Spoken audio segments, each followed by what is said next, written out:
bëhet fjalë për luftën e Bedrit, shumë shqiptar, po edhe shumë musliman këtë anë në botës, e din filmin The Message. Film shumë i njohur, i vjetër, 30-40 vite, që e ka bërë regjisori Muhammed Aka nga Siria me prardhje siriane. Sa ka të vërtetë në atë film, apo a ka dhe nuk ka të vërtetë?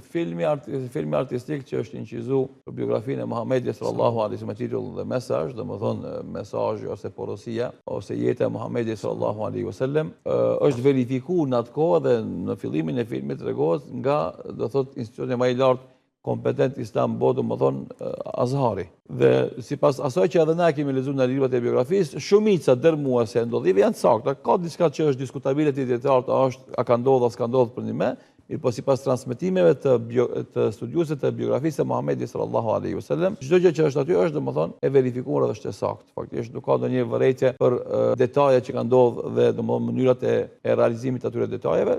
Shumica dërmuese domethënë e tëra është e konfirmuar në librat e historisë islame dhe është e verifikuar sipas institucioneve islame. Nuk ka asnjë send domethënë që mund të thuhet si vetë. Tash janë disa tema diskutabile, po nga këndvështrimi i ulemave të hadithit, jo nga këndvështrimi i dietarëve të historisë islame.